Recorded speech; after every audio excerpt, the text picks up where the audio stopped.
Bukit kecil di sebelah timur Kartosuro itu masih terbungkus kegelapan dini hari. Tiga bayangan setan dan elang setan hentikan kuda masing-masing.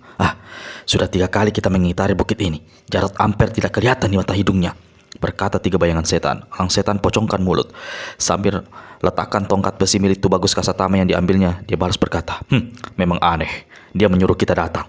Tempat kediamannya kosong. Dicari-cari tidak bertemu. Kurasa... Elang setan putuskan ucapannya. Di sebelah selatan, tiba-tiba tampak sebuah benda terang melesat ke udara. Tiga bayangan, lihat! Elang setan menunjuk ke langit sebelah barat. Ada yang melempar benda terbakar ke udara. Jangan-jangan tanda isyarat dari guru, memberitahu di mana dia berada. Kalau begitu kita lekas menuju ke sana, kata elang setan seraya menggebrak kudanya. Tiga bayangan setan cepat mengikuti. Ada nyala api di lereng bukit di sana, berseru tiga bayangan setan. Elang setan berpaling ke arah yang ditunjuk. Memang betul ada nyala api di salah satu lereng bukit. Nyala api itu kelihatan bergerak-gerak beberapa kali lalu padam. Kita menuju ke sana, ujar elang setan. Dua orang itu segera memacu kudanya menaiki lereng bukit, di mana tadi mereka melihat ada nyala api naik ke atas sejauh mungkin 100 tombak. Di satu tempat dua orang itu temukan 3 batangan kayu menancap di tanah. Pada ujung 3 kayu itu masih terlihat nyala api yang telah redup dan akhirnya padam. Ada sesuatu di sebelah sana, bisik elang setan lalu turun dari kuda diikuti oleh 3 bayangan setan. Keduanya melangkah mendekati sebuah benda yang muncul di permukaan tanah miring lereng bukit. Sumur batu, desis elang setan begitu sampai di hadapan benda dalam kegelapan. Yang ada di tempat itu memang sebuah sumur batu. Meskipun mulut sumur sangat lebar, namun kedua orang itu tak dapat melihat apa yang ada dalam sumur karena sangat gelap. Mereka juga tak bisa menduga berapa kedalaman sumur itu. Aku mendengar seperti ada desahan halus dari dalam sumur, kata elang setan. Jangan-jangan sumur ini sarang ular atau dihuni sejenis binatang buas. 3 bayangan setan pegang daun telinga kiri kanan dan pasang pendengarannya. Bukan ular, tak ada binatang di dalam sana. Itu suara angin. Bisa terjadi apa karena dinding sumur tidak rata. Apa yang harus kita lakukan sekarang? Guru Jarod Ampel masih tidak kelihatan. Sebaiknya kita tunggu sampai hari terang, jawab 3 bayangan setan. Dari dalam sumur gelap tiba-tiba ada suara aneh. Mula-mula jauh datangnya seolah dari dasar sumur yang gelap, lalu semakin keras seperti naik ke atas.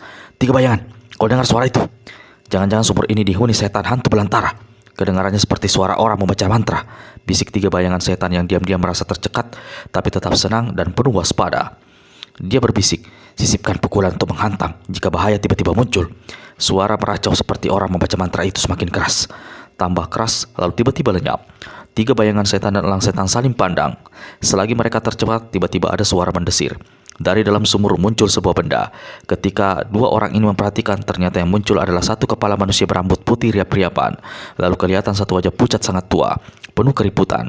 Sesaat kemudian menyusul kelihatan bagian dada, perut, dan pinggang. Di hadapan 3 bayangan setan dan elang setan, kini muncul satu sosok kakek-kakek yang kemudian duduk berjuntai di bibir sumur batu, mengenakan jubah merah muda. Tubuhnya bungkuk dan bahunya naik pertanda orang ini berusia tua sekali. Guru! Seru 3 bayangan setan dan elang setan begitu mereka kenali siapa adanya sosok yang barusan keluar dari dalam sumur. Keduanya segera jatuhkan diri berlutut. Bagus, kalian datang dalam waktu tepat. Terlambat sedikit saja kalian tidak akan menemuiku lagi, kata orang tua di tepi sumur. Saat itu dari dalam sumur tampak keluar kabut tipis hingga untuk beberapa lamanya orang tua itu antara kelihatan dan tidak. Guru, kami datang, mohon petunjuk, gerangan apa maksudmu mengambil kami ke tempat ini? Elang setan ajukan pertanyaan. Orang tua yang duduk di tepi sumur manggut-manggut. Perlahan dia angkat kedua kakinya. Hingga kini di tepi sumur itu dia duduk bersila terbuku-buku seperti hendak rubuh jatuh ke dalam sumur gelap. Waktu kita memang tidak banyak. Aku bicara langsung saja. 150 tahun lebih hidup di permukaan bumi. Lebih dari 120 tahun malang melintang menyandang gelar iblis tanpa bayangan. Semakin tua usiaku semakin kurasa hidup ini seolah tidak ada ujungnya. Lebih dari 75 tahun aku membawa beban tidak pernah diketahui orang luar, termasuk kalian berdua sebagai murid-muridku. Ketika si orang tua bernama Jarod Amper bergerak iblis tanpa bayangan itu hentikan ucapannya sesaat. 3 bayangan setan beranikan diri membuka mulut. Guru, kami tidak mau berlaku lancang. Tapi jika memang kau punya beban, mengapa tidak memberitahu kepada kami? Mungkin kami bisa membantu memperingankan beban. Jarod Ampol gelengkan kepala. Wajahnya yang pucat keriput tampak redup. Tenggorokannya turun naik. Lalu dia berkata, beban itu tidak dapat kuberikan pada siapapun. Kalau aku memberitahu, maka saat itulah sampai ajalku. Tiga bayangan setan dan elang setan terkejut dan sama-sama saling pandang. Ketika mereka berpaling pada orang tua itu, keduanya melihat si kakek membuka pakaian di bagian dada dan di bagian depan tubuhnya yang bungkuk itu tersingkap lebar. Pada dada orang tua ini kelihatan terikat sebuah benda yang ketika diperhatikan ternyata adalah sebuah kitab tua. Demikian tuanya kitab ini, baik sampulnya yang berwarna hitam maupun bagian dalamnya, tampak sudah gugur selapuk dimakan usia. "Guru, kitab apa yang terikat di dadamu?" tanya tiga bayangan setan, heran. Elang setan tak kalah herannya. 75 tahun lebih aku membawa kitab ini. Tak boleh ada yang tahu. Tak boleh kulepas dari katanya, apalagi membaca dan mempelajari isinya. Pernah satu kali aku mencoba melanggar pantangan, mencoba mengintip apa isi kitab ini. Akibatnya aku diserang demam panas selama 10 minggu. "Kalau begitu, pastilah kitab itu sebuah benda mustika sakti," ujar tiga bayangan setan. "Sakti di atas sakti. Bebanku berat sekali. Memiliki tapi tidak bisa mengambil manfaat. Namun sekarang aku segera akan bebas dari beban." "Guru, apa kau tahu kitab apa itu adanya? Mengapa sampai kau dibebani harus membawa selama lebih dari separuh usiamu?" bertanya elang setan. Wajah Jarot Ampel alias Iblis tanpa bayang kembali meredup. Suaranya bergetar ketika menyahuti pertanyaan muridnya. "Menurut orang yang memberikannya padaku, kitab ini bernama Wasiat Iblis, berisi perjajaran ilmu kesaktian yang tidak ada duanya di dunia ini. Siapa memiliki dan menguasainya akan menjadi raja di dunia persilatan." "Wasiat Iblis," seru tiga bayang setan. "Kami sudah pernah mendengarnya." "Kalau begitu," Jarot Ampel tersenyum, "aku tahu apa yang ada di benakmu, tiga bayangan setan.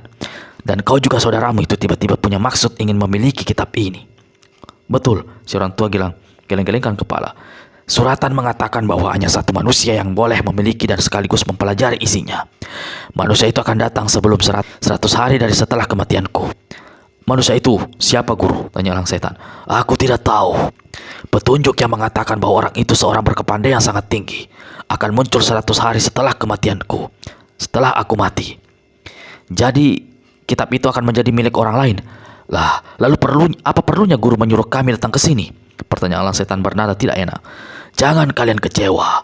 Bagaimanapun juga kitab ini tidak berjodoh dengan salah satu dari kalian. Suratan sudah menentukan demikian.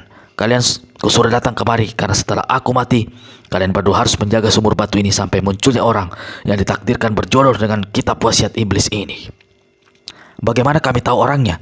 bertanya tiga bayangan setan. "Kalian tak sanggup mengalahkannya. Hanya itu saja petunjuk yang aku bisa berikan." Tiga bayangan setan dan elang setan terdiam. "Ada satu hal lagi. Jika orang itu telah mendapatkan kitab wasiat ini, maka kalian berdua ditakdirkan akan menjadi pembantunya." Paras tiga bayangan setan dan elang setan langsung berubah. "Kalau begitu, apapun yang terjadi kami akan membunuhnya," kata elang setan pula. "Di alam akhirat, aku memohon doakan agar kalian mampu melakukan itu," jawab si orang tua tersenyum tawar. Lalu dia menutup baju pakaiannya kembali. Kitab wasiat iblis lenyap dari pemandangan dua anak muridnya. "Murid-muridku, aku sudah siap pergi selama-lamanya. Jaga sumur batu ini baik-baik." Tiga bayangan setan dan elang setan saling melirik satu sama lain, lalu menjawab, "Tugas dari guru akan kami laksanakan. Kami akan menjaga sumur batu sebaik-baiknya." "Bagus. Kalau begitu, selamat tinggal." Habis berkata begitu, kakek bernama Jarot Ampel bergerak. Iblis tanpa bayang itu hantamkan kepalanya dengan tangan kanannya sendiri. Prak! "Ah!" Tiga bayangan setan keluarkan seruan tertahan. "Kita terlambat," teriak elang setan. Sebenarnya kedua orang ini sama-sama berniat hendak merampas kitab wasiat iblis itu, namun tidak kesampaian karena saat itu sang guru telah memukul rengkah kepalanya sendiri. Tubuh Jarot Ampel melayang turun ke dasar sumur batu. Tiga bayangan setan masih berusaha menggapai pakaiannya tapi luput. "Bagaimana sekarang?" elang setan bertanya. Aku harus mendapatkan kitab itu, bagaimanapun caranya." "Aku juga," sahut elang setan. Dua orang yang telah saling angkat saudara ini sesaat bentrokan pandangan. Elang setan mengalah dengan berkata, "Bagusnya kita tunggu sampai hari terang. Jika kita belum tahu keadaan sumur batu ini, jangan bertindak gegabah hanya karena menurutkan keinginan menjadi raja di raja dunia persilatan." Tiga bayangan setan menyeringai. Saudara tinggal saudara. Aku tidak mau dia mendahuluiku masuk ke dalam sumur," membatin tiga bayangan setan. "Kalaupun aku harus membunuhnya, apa boleh buat. Menunggu datangnya pagi terasa lama sekali bagi kedua orang itu. Menunggu datangnya pagi terasa lama sekali bagi kedua orang itu. Ketika langit di sebelah timur mulai membersihkan cahaya mentari pagi dan keadaan di tempat itu mulai terang, tiga bayangan setan dan elang setan cepat-cepat mendekati tepi sumur dan memandang ke dalam. Astaga, sumur batu itu demikian dalamnya hingga mereka tak dapat melihat dasar sumur. Lagi pula, di sebelah dalam masih menggantung kabut tipis menutupi pemandangan. Mereka hanya mampu melihat bagian sumur di atas lapisan kabut. Selain lebar, ternyata makin dalam dinding sumur batu semakin lebar dan ada ulir-ulir batu seputar dinding seperti seperti tangga melingkar. Baik tiga bayangan setan maupun ang setan sama-sama berpikir bahwa jika mereka masuk ke dalam sumur batu, mereka harus mampu mencapai ulir terdekat lalu melangkah menuruni ulir itu hingga akhirnya mencapai dasar sumur, di mana tentunya mayat Jarod Amper tergeletak bersama kitab wasiat iblis itu. Tiga bayangan setan bergerak lebih dahulu, tapi dari belakang lang setan cepat menarik bahunya. Merasa dihalangi, tiga bayangan setan balikkan badan lalu kirimkan satu jotosan yang tepat mendarat di dagu elang setan hingga kepala orang ini tersentak kaget. Selain elang setan terjajar nanar, tiga bayangan setan pergunakan kesempatan untuk mendekati sumur lalu melompat ke dalam. Tanpa ragu-ragu dia melesat ke arah ulir batu terdekat. Namun selagi tubuhnya melayang, tiba-tiba dari dasar sumur terdapat suara deras seperti air bah. Bersamaan dengan itu bertiup angin kencang, menebar hawa panas dan berbau aneh. Lapisan kabut berpencaran, angin kencang menerobos ke atas. Tiga bayangan setan merasakan tubuhnya bergoncang keras. Dia berusaha bertahan dengan mengarahkan tenaga luar dalam lalu menghantam ke bawah. Tapi kekuatan pukulannya terdorong ke atas, membalik memukul tubuhnya sendiri. Tiga bayangan setan berteriak keras, tubuhnya mencelat keluar dari sumur batu dan terkapar di tanah. Dia memang sanggup bangkit berdiri, tapi mulutnya keluar darah tanda telah mengalami luka dalam. Ada kekuatan iblis dalam sumur itu, kata tiga bayangan setan menggap-menggap dalam muka pucat. Aku tidak percaya, kata lang setan yang kini punya kesempatan untuk mencoba. Apalagi saat itu suara terderu dan sambaran angin telah mulai mereda. Setelah perlihatkan keadaan sumur dalam dan menganggap tidak ada halangan baginya untuk melompat ke dalam, maka lang setan lantas ayunkan diri. Pas seringan kapas tubuhnya melayang masuk ke dalam sumur batu. Hah, aku berhasil, serunya girang ketika kaki menjelak ulir batu terdekat yang merupakan tangga menuju sumur. Tapi belum habis gemas suaranya, tiba-tiba dari dasar sumur kembali terdengar suara seperti deru air bah. Angin kencang panas dan berbau aneh melesat ke atas, membuat tubuh lang setan tersentak keras begitu tersambar. Dia berpegangan pada batu yang menonjol pada dinding sumur. Tapi bagaimanapun dia mengerahkan seluruh tenaga, tetap saja dia tak mampu bertahan. Tubuhnya terseret ke atas, terbanting ke dinding batu lalu jatuh ke bawah. Dari bawah semburan angin kencang menghantam dirinya kembali. Lang setan tidak mau mengalah begitu saja. Kedua tangannya dikembangkan ke samping lalu kerahkan tenaga untuk membuat gerakan seperti baling-baling. Ternyata dia memang bisa bertahan dari hantaman angin keras. Tubuhnya berputar-putar laksana titiran. Sambil berputar dan berusaha bergerak turun dengan mengurangkan bobot badannya, sedikit demi sedikit elang setan melayang turun. Di mulut sumur, tiga bayangan setan menyaksikan kejadian itu dengan hati cemas. Bukan cemas melihat apa yang mungkin terjadi dengan saudara angkat itu, tapi cemas kalau elang setan memang berhasil turun ke dasar sumur batu dan mendapatkan kitab wasiat iblis itu. Rasa cemas tiga bayangan setan tidak lama. Saat itu, dari dasar sumur kembali terdengar suara deru dahsyat. Satu gelombang angin menghantam tubuh elang setan hingga mencelat mental keluar sumur. Waktu lepas dari mulut sumur, salah satu kakinya tidak sengaja menghantam kepala tiga bayangan setan hingga orang ini terpental dan bergelimpangan menggap-menggap. Sesaat dia berhenti kesakitan lalu menyumpah panjang pendek. Elang setan berdiri. Saat itu kelihatan melayang jungkir balik di udara. Ketika tubuhnya terhempas di tanah, dari mulut, telinga, dan matanya keluar darah. Elang setan melung tinggi lalu pingsan tak sadarkan diri. Puncak gunung Merapi diselimuti awan tebal. Di kejauhan berkali-kali kilat menyambar dibarengi suara guntur menggelegar. Udara dingin bukan alang kepalang. Di dalam sebuah goa batu, dua orang duduk berhadap-hadapan di antara api unggun.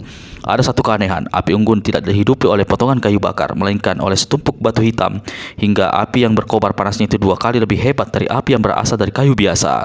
Sepasang tangan kurus yang hanya tinggal kulit pembalut tulang saling digosokkan satu sama lain di atas api unggun. Dua tangan itu dipanasi sedemikian rupa, dekat sekali dengan kobaran api dan tidak dapat diangkat sampai lama sekali. Manusia biasa tidak akan mampu melakukan itu. Yang punya tangan adalah seorang tua bungkuk berpakaian rombeng. Walaupun terkena cahaya kobaran api, namun jelas kulit mukanya yang tipis pucat sekali, angker dingin membayangkan kelicikan dan baut. Sepasang matanya besar tapi memiliki rongga yang sangat cekung. Kakek bermuka peot ini memiliki rambut putih sepanjang bahu.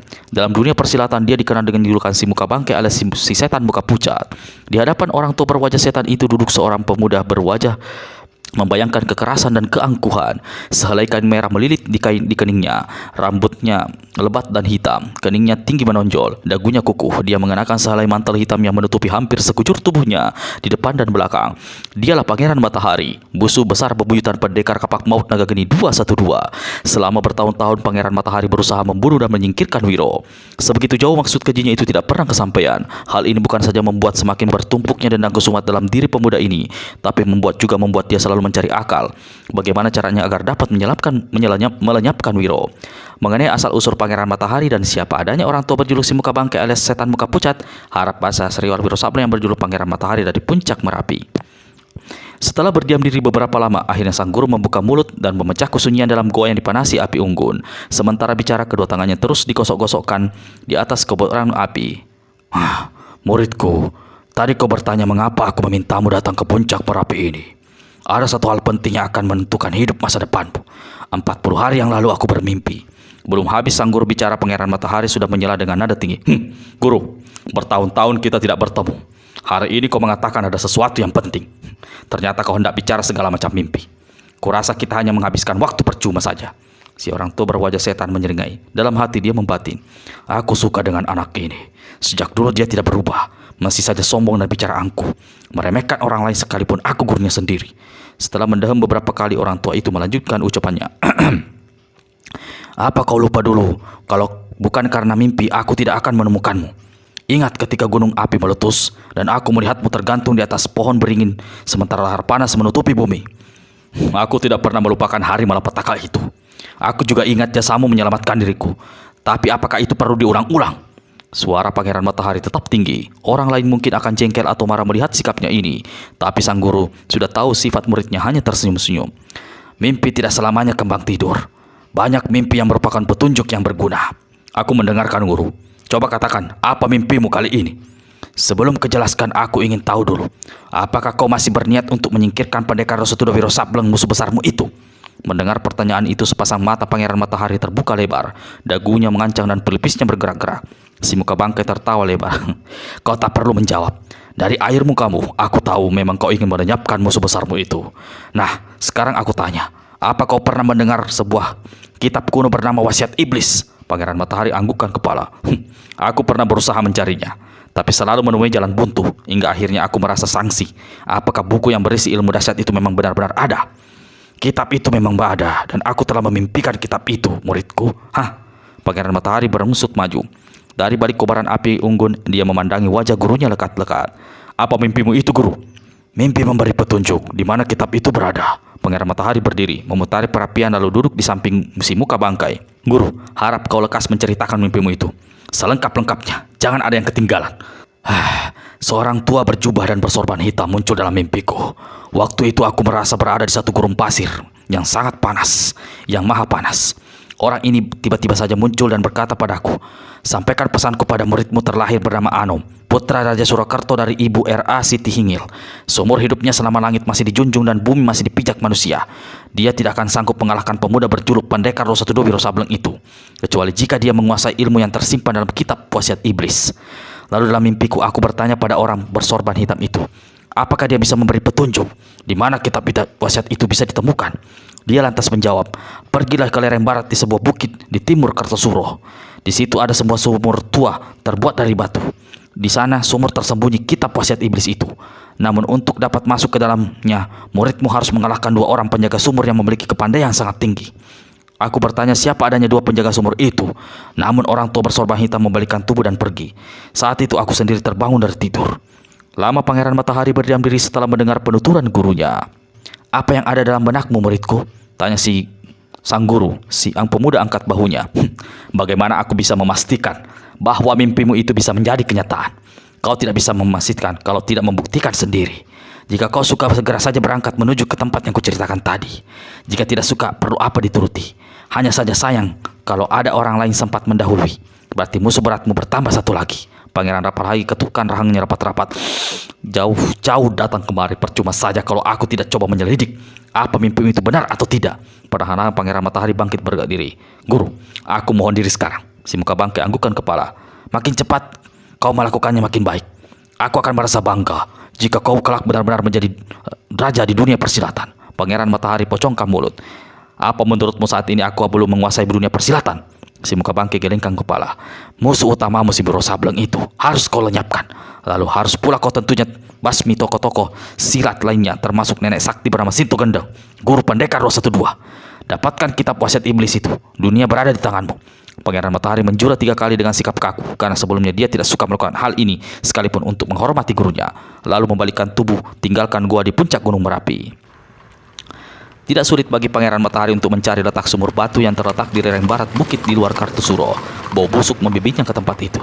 Bau busuk itu hebat sekali. Aku yakin berasal dari bangkai manusia. katanya. Di satu tempat, dia tinggalkan kuda tunggangannya lalu bergerak ke arah bawah busuk. Sebagai tokoh silat yang telah bertahun-tahun malam melintang dan menggegerkan dunia persilatan, Pangeran Matahari tentu saja punya pengalaman banyak. Dia tidak terus mendekati lereng bukit ke arah datangnya bau busuk, namun secara sengaja berputar dan menjauh, lalu berbalik menurungi bukit. Kecerdikan ini memang sangat beralasan, karena selama ini, dua orang yang menjaga sumur batu di mana tersimpan kitab wasiat iblis bersama mayat iblis tanpa bayangan memang lebih banyak memperhatikan bagian bawah bukit dari mana orang-orang mendatangi. Dari balik sebatang pohon besar, Pangeran Matahari dapat menyaksikan keadaan di bawahnya. Di salah satu lereng bukit tampak jelas dua orang berjaga-jaga di dekat sumur batu. Sambil mengawal, keduanya mengobrol dan menyantap potongan daging bakar. Tak jauh dari sekitar mereka bertebaran paling tidak 4 sosok mayat yang telah membusuk. Dua penjaga sumur batu itu agaknya memang bukan manusia.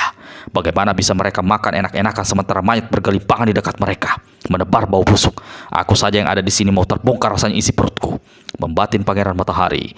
Dia bertanya-tanya pada siapa kiranya 4 orang yang menemui ajal di bawah sana. Berat dugaannya mereka adalah orang-orang yang pandai yang berusaha mendapatkan kitab wasiat iblis itu. Setelah sekali lagi memperhatikan keadaan sekitar sumur batu, Pangeran Matahari tunjukkan perhatiannya pada salah seorang mengenakan jubah hitam. Berjubah hitam, kepala bersulah salah satu mata besar seperti buta, salah satu mata kecil seperti buta. Kading Pangeran Matahari mengerit, rahangnya menggembung dan terkancing rapat. Bangsat itu rupanya yang jadi salah satu pengawal sumur batu. 3 bayangan setan, manusia keparat yang punya mimpi besar hendak menguasai dunia persilatan. Bagaimana dia ada kaitannya dari anjing penjaga sumur batu? Mungkin juga gurunya si iblis tanpa bayangan ada di sini. Pangeran Matahari kerahkan pandangan pada orang kedua. Bukan, yang satu itu bukan si iblis tanpa bayangan. Di mana ada 3 bayangan setan, di situ ada elang setan. Pasti elang setan kamrat keparat si 3 bayangan setan. Pangeran Matahari perlihatkan benda panjang yang menggeletakkan di pangkuan elang setan. Tombak atau tongkat berbentuk aneh. Setauku, elang setan tidak punya senjata seperti itu. Pasti dia sikat milik orang lain yang jadi korbannya. Sang pangeran perhatikan keadaan sekitar sumur batu sekali lagi. Lalu dengan seringnya congkak dia tinggalkan tempat itu, melangkah menuruni lereng bukit.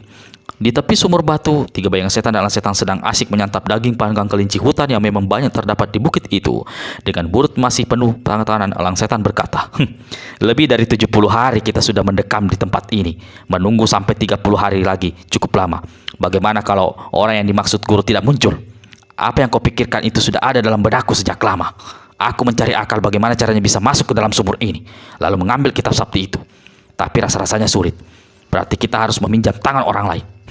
Meminjam tangan orang lain bagaimana? Tanya elang setan. Kalau orang itu datang, kita pura-pura melawan. Kita biarkan dia masuk ke dalam sumur. Begitu keluar, kitab wasiat iblis itu sudah ada di tangannya. Kita serbu dan kita rampas. Elang setan tertawa bergelak, dan di mulutnya masih ada makanan. Maka dia batuk-batuk berulang kali. Hentikan batukmu. Aku mendengar suara orang mendatangi. Bentak 3 bayangan setan tiba-tiba seraya palingkan kepala ke lereng bukit sebelah atas.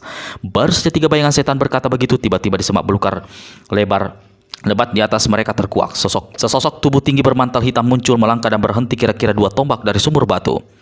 Kau kenal kunyuk berpakaian seperti kelelawar ini? Bisik elang setan. Untuk membunuh seseorang, apa perlu kita kenal atau tidak? Sahut 3 bayangan setan. Elang setan muntahkan daging dalam mulutnya lalu tertawa gelak-gelak. Kau betul saudaraku. Tak ada baiknya kalau menanyakan sesuatu padanya sebelum kita mengirimnya ke liang akhirat. Elang setan bangkit berdiri. Kedua tangannya yang kotor oleh minyak daging diusap-usapkan pada baju tebalnya hingga pakaian dekilnya itu jadi tambah kotor. Dia gerakkan jari-jarinya, tangannya yang berbentuk cakar elang hingga mengeluarkan suara berkeletakan lalu membuka mulut. Namun sebelum ucapan keluar dari mulut elang setan, Pangeran Matahari angkat tangan kanannya. Ada selarik angin menyambar membuat elang setan cepat-cepat miringkan kepala. Kalian tidak layak menanyaiku. Aku yang punya kuasa bertanya kepada kalian. Kalian mendengar dan mengerti. Sombong amat kunyuk yang satu ini, tukas elang setan. Orang yang bakal mati memang suka bersikap macam-macam. Menempali 3 bayangan setan lalu keluarkan suara tawa bergelak. Pangeran Matahari dongakkan kepala. Dari mulutnya kemudian menyembur tawa keras yang menggetarkan seantero lereng bukit dan menindih lenyap tawa 3 bayangan setan. 2 tokoh silat penjaga sumur itu diam-diam terkesigap. Orang di hadapan mereka memiliki tingkat tenaga dalam sangat tinggi. Walau demikian, 2 orang ini merasa tidak mengenal takut. 3 bayangan setan berpaling pada sang setan lalu berkata, hari ini kita bakal dapat mangsa kelima. Rasanya sudah pada gatal tanganku. Dan menunggu belum ada korban yang baru datang. Kini kita dapat 1 rezeki lagi. Pemuda congkak, Mungkin kau mau lihat dulu 4 mayat yang sudah membusuk itu. Sebelum kami tetapkan sebagai korban kelima. Yang berkata adalah elang setan. Tidak perlu aku mengikuti omonganmu. Aku sudah tahu siapa-siapa mereka. Aku juga tahu milik tongkat besi yang kau pegang itu. Kau juga telah membunuh tokoh silat istana berjuluk dewa berjubah kuning bertongkat besi. Kau sudah tahu rupanya. Masih semudah ini, pengetahuanmu ternyata cukup luas. Mungkin bisa menolong melepaskan jalamu ke liang kubur. Elang setan tertawa gelak-gelak. Tiba-tiba suara tawanya lenyap. Tangannya yang memegang tongkat berkelebat. Ujung tongkat yang berbentuk lingkaran pipi. Setajam mata pisau menderu cahaya hitam berkiblat. Tras! Semak belukar yang hanya setengah jengkal dari pinggang Pangeran Matahari dirambat serata. Yang diserang sama sekali tidak bergerak, malah sunggingkan senyum mengejek. Sedekat ini aku berdiri. Kau tak sanggup membabat perutku. Matamu yang gembung yaitu buta atau bagaimana? Dasar manusia tidak tahu diri. Kalau cuma jadi anjing penjaga sumur, kenapa bermulut besar? Mendengar dirinya disebut anjing penjaga sumur, meledaklah amar elang setan. 3 bayangan setan ikut-ikutan marah besar. Rencana mereka semula yang pura-pura hendak mengalah serta merta terlupa. Keduanya memutuskan untuk membunuh Pangeran Matahari. Saat itu juga, elang setan tancapkan tongkat besi ke tanah. Dia lebih suka pergunakan cakar-cakar mautnya. Dia bergerak mendekati Pangeran Matahari dari sebelah kiri, sementara 3 bayangan setan mendekati dari sebelah kanan. Pangeran Matahari dongakkan kepala, keluarkan suara mendengus. Dengan telapak kanannya dia simbakkan mantel hitam yang menutupi bagian depan pakaiannya. Pangeran Matahari! Seru 3 bayangan setan dan elang setan ketika melihat gambar gunung Merapi berwarna biru yang latar belakang sinar sang surya berupa garis-garis lurus berwarna merah. Suara tawa mengekeh mengumandang dari mulut Pangeran Matahari yang saat itu mendongakkan kepala seolah tidak menganggap bahaya serangan dunia 2 lawan yang bakal menyerbu dirinya. Baik 3 bayangan setan maupun elang setan sama-sama tidak menduga kalau pemuda di hadapan mereka adalah seorang tokoh besar golongan hitam berjuluk Pangeran Matahari. Saudaraku 3 bayangan setan, rezeki kita besar sekali hari ini. Begitu kita membunuhnya, nama besar kita semakin mencuat dalam dunia persilatan. Anjing-anjing penjaga sumur, jangan mimpi. Aku menunggu seranganmu, bentak Pangeran Matahari. Kedua tangannya kini diletakkan di pinggang. Bagus, kau minta mati lebih cepat dari kami yang kami rencanakan, teriak elang setan. Dia melirik pada 3 bayangan setan. 2 orang ini saling anggukkan kepala. Di lain kejap, itu pula keduanya berkelebat kirimkan serangan. 5 larik sinar hitam menyambar ke arah muka Pangeran Matahari. 5 lagi melesat ke arah perutnya. Itulah sambaran serangan maut cakar setan yang dilancarkan elang setan. Dari jurusan lain, 3 bayangan setan lepaskan pukulan tangan kosong yang sengaja diarahkan ke bagian bawah perut lawan. Jelas kedua orang ini ingin membunuh Pangeran Matahari detik itu juga. Meskipun tercekat melihat panasnya serangan kedua lawan, manusia yang dikenal dengan Dekar jahat, pangeran jahat, segala cerdik, segala akar, segala ilmu, dan segala licik, dan segala congkak ini hadapi serangan orang dengan mendengus. Tangan kanannya bergelak mengibaskan mantel hitamnya ke bagian dada. Suara mantel berkelebat angker, mengeluarkan cahaya hitam beradu.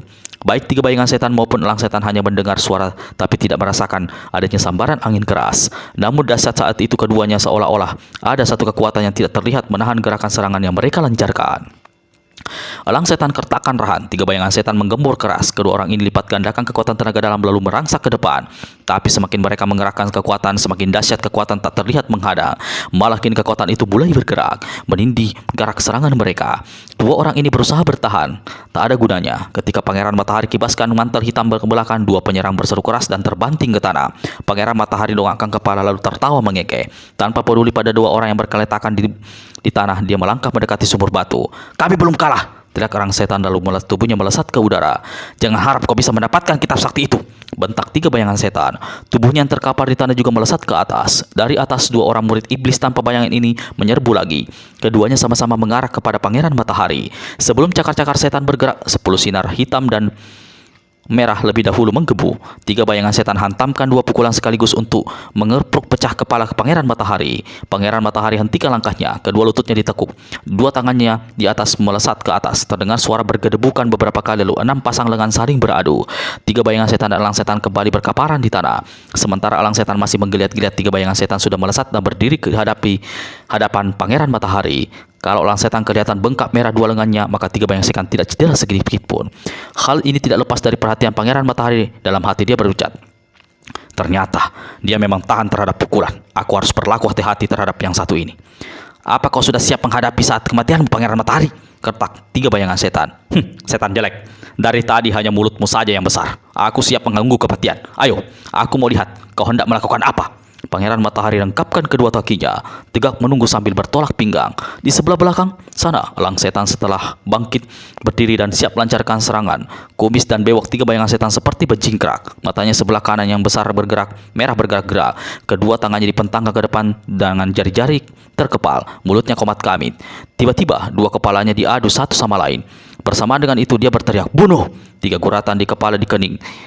Tiga bayangan setan mengeluarkan kilatan-kilatan angker dari ubun-ubun, melesat keluar tiga kepulan asap yang ada, dan dalam waktu sekejapan berubah menjadi tiga sosok raksasa bertelanjang dada penuh bulu, rambut panjang riap-riapan dan sepasang mata laksana bara menyala. Inilah ilmu tiga bayangan setan yang selama ini tidak satu tokoh silat pun yang sanggup menghadapinya. Diam-diam Pangeran Matahari merasa terguncang juga. Dia segera siapkan satu pukulan sakti untuk menghadapi serangan tiga makhluk kejadian itu. "Bunuh!" teriak tiga bayangan setan sekali lagi. Tiga sosok raksasa melesat di depan, masing-masing membentangkan tangan kanan yang melesat, kemudian sama-sama dihantamkan ke batok kepala Pangeran Matahari. Begitu makhluk raksasa itu menyerang, Pangeran Matahari cepat angkat kedua tangannya. Telapak tangan yang berkembang didorongkan perlahan saja. Terdengar suara mendesis disertai menggebu angin panas menghantam tepat pada tiga makhluk raksasa. Wus, wus. Tiga bayangan setan berteriak keras, bukan saja karena marah, tapi juga karena berusaha menahan sakit oleh hawa panas yang memancar dari dua larik angin serangan panas pendekar matahari, Pangeran Matahari. Tubuhnya terhuyung-huyung tak bisa dirobohkan. Dua makhluk raksasa di sebelah kiri dan kanan meletup hancur, berkeping-keping seolah terbuat dari batu. Tapi yang di sebelah tengah seolah tidak tersentuh oleh pukulan sakti, telapak Merapi yang tadi dilepaskan pukulan pendekar matahari terus merangsak ke depan, lalu laksana palu goda menghantamkan tangan kanannya ke batok kepala Pangeran Matahari. Pangeran Matahari selangkan dua tangan di atas untuk melindungi kepala. Itu merupakan gerakan menangkis sekaligus merupakan serangan menggunting. Pangeran Matahari terbanting ke tanah, dua lengannya seolah terasa hancur, dadanya berdenyut sakit. Sebelum jatuh tadi dia masih sempat membuat gerakan menggunting. Makhluk raksasa di atas kepala tiga bayangan setan menggembor marah. Tiga bayangan setan melompat di hadapan lawan. "Bunuh!" teriak tiga bayangan setan. Makhluk raksasa di atas kepalanya kembali pentangkan tangan. "Kurang ajar!" kertak Pangeran Matahari. Agaknya makhluk keparat yang di tengah itu tak bisa dimusnahkan. Tiga bayangan setan benar-benar tahan pukulan sakti. Aku harus mencari akal. Aku harus menghantam sumber kekuatannya. Pangeran Matahari melirik pada tongkat besi ketaton milik dewa berjubah kuning yang mati di tangan elang setan. Sebelum gebukan makhluk raksasa datang, Pangeran Matahari cepat berguling menyambar tongkat besi itu. Begitu tongkat besi berada di tangannya, dia segera membalik dan tusukkan bagian runcing senjata itu ke perut tiga bayangan setan. Bertrang! Jubah yang dikenakan tiga bayangan setan robek di bagian perut. Ujung tombak terus menusuk ke perut orang itu. Namun seolah perut yang ditusuk itu adalah benda yang terbuat dari besi, begitu ujung tombak menghantam terdengar suara berderenterangan. Pangeran Matahari tidak dapat menyembunyikan keterkejutannya. Seumur hidup baru kali ini dia melihat ada manusia memiliki kekebalan terhadap senjata tajam begitu rupa. Pangeran Matahari campakkan tongkat besi ketaton. Tiga bayangan setan tertawa bergelak. "Edan, hampir tak bisa kupercaya," kertak Pangeran Matahari. Dia kebal pukulan sakti tak mempan senjata. Aku harus mendapatkan ilmunya. Sementara itu, dua makhluk raksasa yang tadi musnah kini secara aneh muncul kembali, bergabung dengan kawannya di sebelah tengah ini, sambil keluarkan lengkingan keras sambil ayungkan tangan menggebuk ke arah kepala Pangeran Matahari. Sekali ini Pangeran Matahari tak menangkis ataupun adu kekuatan. Otak penggerak tiga raksasa jajaran itu ada dalam diri tiga bayangan setan. Aku harus melumpuhkan sumbernya. Mengkir sampai di situ, manusia dengan segala cerdik, segala akal dan segala licik angkat tangan kanannya. Secara aneh, tiba-tiba udara di tempat angin menjadi redup. Padahal di atas matahari bersinar terang. Inilah pertanda bahwa Pangeran Matahari hendak melepaskan satu pukulan sakti. Ketika tangannya dipukulkan, terdengar suara menggelegar disertai berkiplat sinar merah, kuning dan hitam. "Hah, pukulan gerhana matahari!" seru tiga bayangan setan yang mengenali pukulan sakti itu.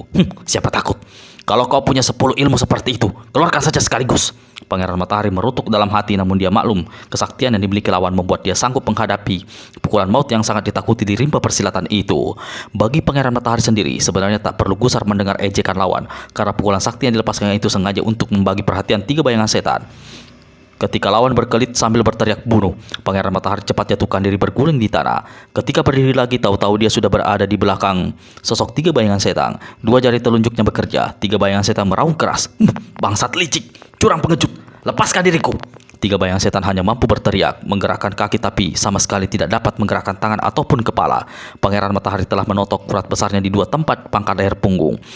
Walaupun tiga raksasa kejadian ini masih kelihatan bergerak-gerak ganas di sekitar kepalanya, namun mereka sama sekali tidak melakukan serangan karena otak pengendalinya itu tiga bayangan setan kini tidak berbeda seperti mayat hidup. Masih bernafas tapi tak bisa berpikir, mampu menggerakkan kaki tapi tak bisa menyerang. Kedua tangannya terkulai seperti lumpuh ke kedua sisi. Pangeran Matahari tertawa mengekeh. Dari dalam saku pakaian dikeluarkan sebuah benda kecil berwarna merah. Benda ini dengan paksa dimasukkan ke dalam mulut tiga bayangan setan. Telan, hardik Pangeran Matahari memerintah.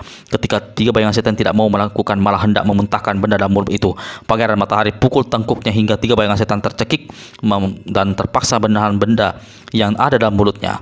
Umurmu hanya bersisa 100 hari, kata Pangeran Matahari lalu tertawa panjang. Kau telah menelan racun kematian. Jika kau berani macam-macam, jangan harap kau akan kuberi obat penawar. Pangeran Iblis Jahanam, apa yang kau lakukan pada saudaraku? Teriak elang setan. Tanpa tunggu lebih lama, dia langsung menyerang. Kedua tangannya dikembangkan ke samping, tubuhnya berputar. Dua lengan ikut berputar laksana baling-baling. Cakar setan membabat ke arah leher Pangeran Matahari. Sinar hitam merah menghantam lebih dahulu. Pangeran Matahari bertindak cepat. Dia tahu walau tingkat kepandaian lawan masih di bawah tiga bayangan setan, namun nama elang setan bukan nama kosong. Banyak tokoh silat telah menemui ajal di tangan pembunuh haus darah ini. Sambil dorongkan kedua tangannya di keberapaan pedang di depan, Pangeran Matahari menyusup ke bawah pustaran dua lengan. Begitu pinggang elang setan berhasil dicekalnya, orang ini dibantingkannya ke tanah di atas tubur batu. Trak-trak, lengan elang setan menghantam bibir sumur hingga hancur di dua tempat. Pangeran Matahari pegangi kaki elang setan lalu dorongkan tubuh orang ini hingga kepala elang setan tergantung-gantung di dalam sumur. Kalau kau memang ingin cepat mati, katakan saja, kakimu akan kulepas, kata Pangeran Matahari. Keparat Jahanam, jangan cemplungkan aku ke dalam sumur ini. Demi setan, aku masih ingin hidup, teriak elang setan. Pangeran Matahari tertawa. Dia tarik kaki elang setan hingga pinggang orang ini membinting ke bibir sumur. Tiba-tiba, dalam sumur terdengar suara menderu. Angin iblis, awas, cepat tarik tubuhku, teriak elang setan ketakutan. Pangeran Matahari kening. Dia tidak tahu apa yang dimasukkan dengan elang setan, namun dia maklum kalau ada satu kekuatan aneh dan dahsyat dalam sumur batu itu. Pangeran Matahari cepat tarik tubuh elang setan hingga orang ini jatuh terbanting di tanah dan di kaki luar sumur batu. Ketika elang setan hendak mencoba bangkit, Pangeran Matahari cepat menekankan lututnya ke dada orang ini. Seperti temanmu, aku juga tidak percaya padamu. Lekas telan obat ini. Keparat, kau boleh bunuh aku. Aku tidak akan menelan racun jahanam itu, teriak elang setan. Kalau begitu, kau memilih mati lebih cepat. Pangeran Matahari kepalkan tinduk kanannya lalu dijotoskan ke muka elang setan. Kau boleh membunuhku, tapi serahkan dulu jantungmu padaku, teriak elang setan. Dua tangannya melesat ke dada kiri Pangeran Matahari. Sang pangeran cepat berkelit. Mantel Pangeran Matahari robek. Dengan kedua tangannya ditangkapkannya lengan elang setan lalu dibantingnya ke dinding sumur batu berulang kali. Lakukan sepuasmu, aku tidak merasa apa-apa, kata elang setan ganda tertawa. Jahanam, maki Pangeran Matahari. Dia lepaskan pegangan pada tangan kiri orang lalu pergunakan tangan kanan untuk menotok dada elang setan. Totokan sampai bersamaan dengan melesatnya tangan kiri elang setan di leher Pangeran Matahari. Walau kini sekujur tubuhnya kaku dan gerakannya tertahan, namun elang setan masih sempat menggurat pangkal leher Pangeran Matahari. Kau tak bakal lolos dari racun cakaranku, kata elang setan. Baik, kita lihat siapa yang bakal mati duluan, kata Pangeran Matahari lalu racun yang dipegangnya dimasukkan ke dalam mulut elang setan. Kau memberiku racun 100 hari. Racun cakarku hanya memberimu hidup 7 hari. Elang setan tertawa keras dan panjang. Keparat. Pangeran Matahari hantamkan tinju kanannya berulang kali ke muka elang setan, hingga muka yang seperti dicacah ini kini bergelimang darah yang keluar dari hidung bibirnya yang pecah. Aku tahu kau punya obat penawar. Lekas beritahu, di mana kau menyimpannya? Kalau tidak, kupatahkan batang lehermu saat ini juga. Ternyata kau juga takut mati. Pergilah ke neraka, setan alas. Apa katamu? Aku bilang pergilah ke neraka, teriak elang setan keras-keras. Pangeran Matahari menyeringai. Kau akan menyesali kebodohanmu sampai di liang kubur, ujar sang pangeran. Tangan kanannya bergerak mencengkram kelingking tangan kiri elang setan. Krak. Elang setan meraung keras, tapi kelingking kirinya yang berbentuk cakar dan tak mampu digerakkannya itu dipatahkan oleh Pangeran Matahari. Sang pangeran pindahkan tangannya ke jari telunjuk kanan kiri. Daya tahan elang setan jebol. Jangan, aku akan katakan di mana obat penawar racun itu. Elang setan bicara dengan nafas terengah-engah karena marah dan juga menahan sakit. Katakan di mana? Kantong kiri bagian dalam bajuku, menerangkan elang setan. Pangeran Matahari membetot lepas baju tebal dan dikenakan elang setan. Di sebelah kiri dalam dia memang ada sebuah kantong kecil. Di satu tempat dia temui tabung kecil terbuat dari batang padi yang telah dikeringkan. Di dalam tabung itu ada beberapa butir obat berwarna hitam. Jangan kau ambil semua, cukup satu saja. Sisanya masukkan lagi ke dalam saku bajuku, kata elang setan. Pangeran Matahari menyeringai. Dia keluarkan 2 butir obat berwarna hitam itu. Tabung batang padi disisipkan kembali ke dalam saku pakaian elang setan. Tiba-tiba, salah satu dari 2 butir obat itu dimasukkan ke dalam mulut elang setan, membuat orang ini berteriak dan berderik besar. Siapa percaya padamu? Kau harus meyakinkan bahwa kau tidak berdusta. Telan obat itu. Air muka elang setan menjadi pucat. Ampun, aku ketakutan setengah mati. Hingga salah-salah memberikan keterangan, teriaknya seraya meludahkan butiran obat hitam keluar dari mulutnya. Salah bagaimana maksudmu? Tanya Pangeran Matahari sambil sunggingkan senyum dingin. Obat penawar racun yang betul ada di saku sebelah kanan dalam. Pangeran Matahari tertawa lebar. Dia jambak rambut elang setan lalu melunturkan kepala orang itu ke dinding sumur. Otakmu perlu diberi penyegaran agar jangan mudah lupa. Sekali lagi kepala orang itu dibenturkan di dinding sumur. Baru dia mencari obat yang dikatakan ada di dalam kantong sebelah kanan baju tebal. Di situ ditemukannya satu tabung padi yang sama berisi butiran obat berwarna putih. Pangeran Matahari mengambil sebutir dan tanpa ragu menelannya. Kau sudah selamat sekarang. Kenapa tidak membebaskan diriku dan dan saudaraku? 3 bayangan setan, tanya elang setan. Pangeran Matahari mendengus. Turut mauku, aku ingin membunuh kalian berdua saat ini juga. Tapi kupikir-pikir, mungkin kalian ada gunanya. Apa maksudmu? Tanya elang setan sedikit ada harapan. Kalau kalian bisa menjadi anjing-anjing penjaga sumur batu itu, ini berarti pasti juga bisa menjadi anjing-anjing pengawal di mana aku pergi. Jahanam! Teriak elang setan. Pangeran Matahari tertawa lega-lega. Lalu dia berdiri sambil melangkah mendekati sumur batu. Pemandangan aneh tapi lucu terlihat di puncak gunung berbabu hari itu. Seekor keledai melangkah terseok-seok. Sebentar-sebentar, binatang ini seperti mau tersungkur. Di atas punggung yang mandi keringat, duduk seorang perempuan berpakaian gombrong berlengan panjang dan sangat dalam, hingga baik tangan maupun kakinya tidak kelihatan. Sambil menunggang keledai sebentar dia berseru, "Duh, Biung, doakan aku sampai di tujuan dengan selamat. Doakan aku agar bisa bertemu dengan lelaki bapak jabang bayi ini." Sambil berkata begitu, dia usap-usap perutnya buncit besar. Nyatalah bahwa perempuan penunggang keledai ini sedang hamil tua. Sesekali dia di antara ucapannya itu tertawa cekikikan, lalu diseling suara sesunggukan seperti orang mau menangis. Perempuan hamil besar ini jauh dari cantik. Pupur tebal berwarna putih dan merah menutupi wajahnya. Alisnya dipertebal dengan sejenis bubuk hitam. Bibirnya merah celemongan, entah dipoles dengan apa. Rambutnya dikuncir sampai 5 buah. Setiap kuncir dibeli pita berwarna-warni. Dari gerak-gerik pakaian dan dandanan serta ucapan yang keluar dari mulutnya, sudah dapat diterka bahwa perempuan ini kurang waras otaknya. Di satu pendataran kecil di puncak gunung berbabu, dia angkat tangan kiri lalu berseru, "Ho, hup! Kedelaiku, kita berhenti di sini. Ibundaku rupanya mendengar doaku. Kita bisa selamat sampai di puncak ini. Aku akan turun dari punggungmu. Awas, jangan bergerak dulu. Kalau aku sampai jatuh, kupecahkan kepalamu. Kau tentu letih. Kau boleh pergi beristirahat. Cari makan, cari minum sendiri. Aku mau cari bapak jabang bayiku. Aku yakin dia ada di sini. Kalau belum ada, tunggu sampai dia datang." Aduh, Biung, aku tak mau anakku lahir tanpa bapak.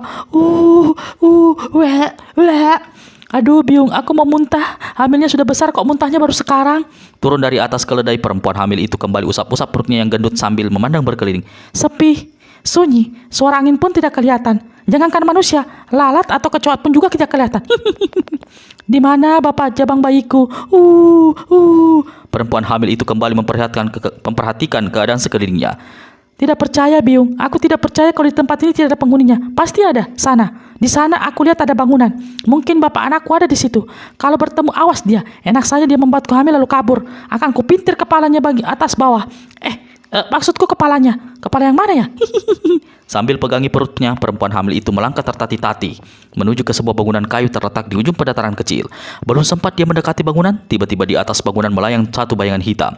Perempuan hamil ini kaget bukan main. Dia bertanya, "Aduh, Biung, setan atau apa yang bisa melompat dari atap rumah? Rasanya copot jantungku saking kaget. Bisa-bisa bayiku berojol sebelum saatnya. Makhluk yang bikin kaget, siapa kau?" Saat itu, di hadapan perempuan hamil berdiri seorang tua berjubah hitam, rambutnya panjang aut-autan. Sepasang matanya memandang liar, memperhatikan perempuan hamil mulai dari ujung rambut sampai ujung jubahnya yang menjela di tanah. "Aduh, Biung, orang atau apa? Kalau orang kenapa jelek amat? Kalau setan atau makhluk jadian kenapa kau bawa pusing?" "Perempuan bunting gila!" teriak orang yang berjubah hitam penuh marah, hingga kedua matanya tampak berkilat-kilat, membuat perempuan hamil itu terganggu kaget dan tersurut beberapa langkah. "Kalau mulutmu tidak bisa berhenti bicara, akan kubetot copot lidahmu." "Hah, lidahku mau dibetot copot? Aduh, Biung, jangan. Ampun, baik, aku akan berhenti bicara. Aku tak mau bicara." Orang tua berjubah hitam menggerendeng panjang lalu membentak, "Perempuan bunting, siapa kau? Datang dari mana? Katakan apa keperluanmu? Jawab cepat, sudah itu lekas tinggalkan tempat ini. Aku tak mau anakmu brojol di sini." Yang ditanya diam saja. "Kadal bunting, apa kau tuli atau bisu? Aku bertanya, kau tidak menjawab." Si orang tua menghardik sambil pelototkan mata. Perempuan hamil dongakkan kepala memandang ke atas lalu usap-usap perut gendutnya. "Sialan betul, kau anggap ini aku ini apa? Ku tenang perutmu baru kau mau bicara." Orang berjubah itu melangkah mendekati perempuan hamil. Yang didatangi jadi ketakutan dan cepat mundur. Pecah perutku, mati bayiku. Jangan ditendang." "Kenapa aku bertanya kau tidak menjawab? Habis tadi kau bilang kalau aku tidak berhenti bicara, kau mau membetot copot lidahku. Jadi aku tidak mau bicara. Kadal tolol, benar-benar geblek. Si orang tua jengkel setengah mati sampai dia hentakkan kaki kanannya. Waktu kaki menghantam tanah, tempat tanah itu bergetar keras. Tanah bergetar. Biung, tolong Biung, mati bayiku ditubruk gempa. Perempuan hamil berteriak ketakutan, pegangi perutnya sementara tubuhnya tampak terhuyung-huyung. Kesal orang berjubah tidak tertahankan lagi. Dia melompat lalu jambak rambut terkuncir 5 perempuan hamil itu. Ampun Biung, sakit rambutku dijambak. Lepaskan, nanti rusak pitaku. Peduli setan sama pita-pita sialan ini. Kalau perlu kutanggalkan rambutmu. Kucopot kepalamu. Jangan, ampun. Aduh Biung, tolong. Apa salahku sampai ada orang mau mencopot kepalaku? Tadi mencopot lidahku, apalagi yang mau dicopot. Plak. Orang tua yang menjambak pergunakan tangan kirinya menampar perempuan hamil itu. Orang tua tak punya welas asih. Tengah-tengahnya kau menampar aku. Perempuan hamil menangis sambil usap darah yang mengucur dari sudut bibirnya yang pecah akibat tamparan keras tadi. Aneh, membatin si orang tua. Dia menangis, tapi bukan menangis kesakitan karena aku tampar. Padahal bibirnya sudah sampai luka. Lepaskan jambakanmu. Aku mau pergi saja dari sini. Lepaskan. Aku tidak akan melepaskan kalau tidak memberitahu siapa dirimu. Apa keperluanmu datang kemari? Dari dalam rumah kayu tiba-tiba keluar seorang lelaki tua bersorban berjubah putih. Dia melangkah terbungkuk-bungkuk, di punggungnya ada punuk besar. Sepasang matanya jelalatan. Perempuan hamil tadi tercekat ketika melihat sepasang mata orang itu. Ternyata merah polos, buta dan mengerikan. Sesaat sepasang mata buta itu pandangi perempuan hamil di depannya seolah-olah dia bisa melihat. Lalu mulut orang tua bersorban putih serta ada punuk-punggungnya ini terbuka. Orang merasa curiga melihat tindak tandukmu. Sebaiknya kau lekas bicara, terangkan diri serta maksudmu datang kemari. Kalau tidak, aku akan bantu kawanku ini menjambak rambutmu yang lain. Orang tua bersorban seharusnya bicara sopan, tapi yang satu itu mulutnya usil dan kotor. Untung matamu buta. Kalau melek, pasti kalau kanuan mulutmu lebih kurang ajar lagi. Orang bersorban mendelik. Sesaat dia tertawa gara-gara. Di lain ketika, tiba-tiba dia membentak mengancam. Mau ku pencet perutmu sampai anakmu keluar. Mendengar ancaman ini, perempuan hamil ketakutan setengah mati. Cepat-cepat dia berkata, Jangan dipencet. Baik aku bicara. Namaku Emut-Emut. Apa? Siapa namamu? Coba kau ulang. Kata lelaki tua berjubah hitam. Namaku Emut-Emut. Aku sudah berteriak. Masakan kau tidak mendengar? Kau rada-rada tulia. Kurang ajar sekali mulut kadal bunting ini. Kata orang tua berjubah putih yang punggungnya berpunuk. Nama jelek. Belum pernah aku mendengar nama seperti itu. Jangan-jangan kau mengejek aku, ha? Orang tua berjubah hitam dan berambut aut-autan membentak. Namaku memang itu. Aku tidak dusta. Soal jelek atau bagus, kenapa kau yang mengurus? Namamu sendiri siapa? Mungkin lebih jelek dariku.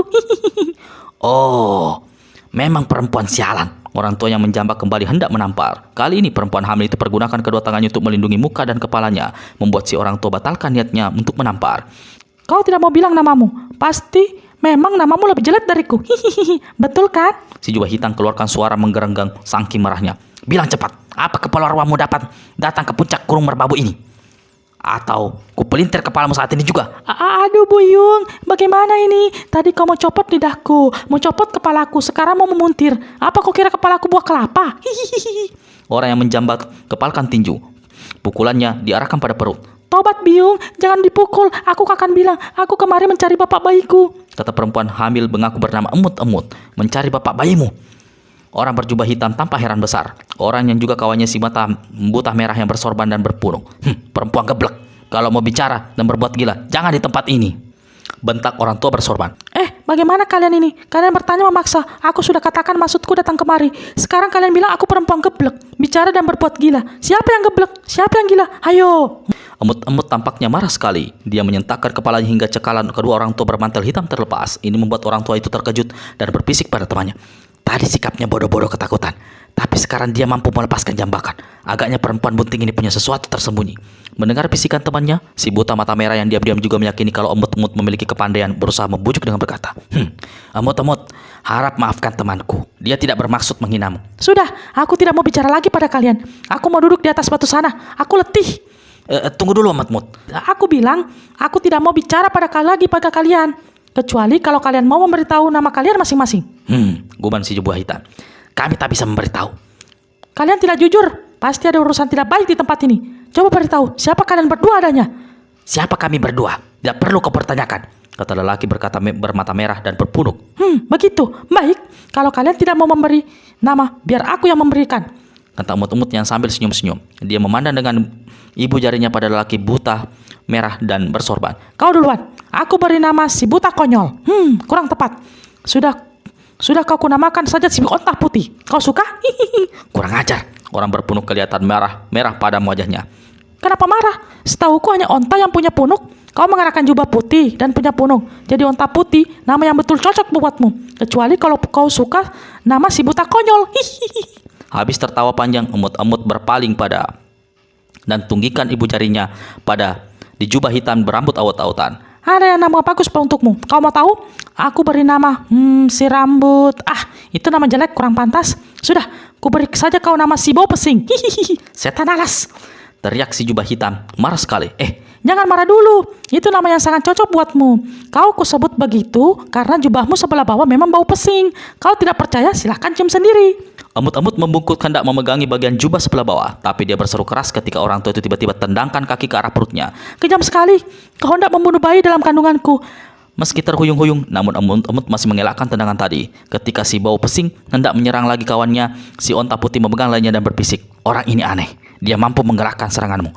Baiknya biar kita korek lebih dahulu keterangan dari dia. Kurasa lebih baik menghajarnya lebih dahulu. Nanti mulutnya bisa nyerocos sendiri," jawab si bau pesing. "Sudah, biar aku yang bicara," tugas si onta putih. Sambil mengangkat tangan kirinya dia berkata, "Emut-emut, kau bilang datang kemari mencari suamimu." Siapa bilang mencari suami? Emut-emut cemberut. "Bagaimana kau ini? Tadi kau sendiri yang bilang," suara onta putih menunjukkan rasa jengkel. Emut-emut gelengkan kepalanya keras-keras sambil tangan kanannya digoyang-goyangkan. Aku kemari mencari bapak jabang bayi yang ada dalam perutku, bukan suami. Kalau suami, berarti aku pernah dinikahi baru dibikin hamil. Tapi yang terjadi aku dibuat gendut duluan tanpa dinikahi. Si onta putih dan si bau pesing saling pandang. Lalu kedua orang tua ini sama-sama tertawa gelak-gelak. Sambil mengusap matanya yang basah akibat tertawa, onta putih berkata, "Baiklah. Kau bilang datang kemari mencari bapak bayi dalam perutmu itu. Mengapa mencari ke sini? Apa kau yakin dia tinggal di sini?" Dia memang tidak tinggal di sini, tapi aku tahu dia bakal berada di sini. Kalaupun dia datang, aku akan menunggunya sampai dia muncul. Atau sebaliknya, aku akan menggeledah rumah itu. Emut-emut hendak melangkah ke rumah atas kayu itu, tapi orang tua berjubah hitam yang bernama si buah pesing cepat menghalangi seraya berkata, "Kami tidak mengizinkan kau masuk ke dalam rumah itu." "Betul," menimpali onta putih. "Kau sudah tahu siapa bapak jabang bayi itu? Maksudku, kau tahu namanya?" Tentu saja aku tahu. Memangnya kau kira aku mauan bikin anak sama setan yang tidak punya nama? Ceplos emut-emut seenaknya. Siapa nama bapak bayimu?" tanya onta putih pula. Orangnya masih muda, rambutnya gondrong segini. Emut-emut melintangkan tangan kirinya di pangkal leher. Tampangnya lumayan, tidak jelek lah. Tubuhnya tegap, dia suka cengengesan. "Sudah, aku tidak dengar. Aku tidak mau dengar, tidak mau tahu semua itu. Katakan saja namanya," bentak seorang tua berjubah hitam kesal sekali. Namanya Wiro Sableng. Katanya dia menyandang gelar pendekar kapak maut naga geni 212. Baik si bau pesing maupun si onta putih sama-sama mundur satu langkah, saking kagetnya mendengar nama dan gelar yang disebutkan emut-emut itu. Paras kalian berubah. Nah. Jangan-jangan kalian kenal pemuda itu. Jangan-jangan dia memang sembunyi di dalam rumah sana. Emut-emut bergegas melangkah menuju bangunan kayu, tapi orang tua berjubah hitam cepat menahan dadanya dengan telapak tangan kiri. Setika perempuan hamil itu memaksa maju, si orang tua mendorongnya dengan keras hingga dia hampir terjengkang jatuh terduduk di tanah. Bau pesing, kenapa kau mencegahku masuk ke dalam rumah? Pasti pemuda bapak anak ini ada di situ. Kau berusaha melindunginya. Kau barusan malah mau mendorongku. Kalau aku jatuh dan anakku berojol di sini, kau memang tanggung jawab. Jangan nyerocos tadi bicara ngaco. Terus katakan siapa lagi nama pemuda yang katamu menghamili dirimu itu? Aku sudah menyebutnya tadi. Cukup keras. Apa kau tuli atau budak? Ujar emut-emut. Jangan sampai aku tampar kau sekali lagi. Aku tidak main-main. Kau tadi menyebut nama Wiro Sableng. Nah, kau tahu. Berarti kau sudah dengar. Mengapa bertanya lagi?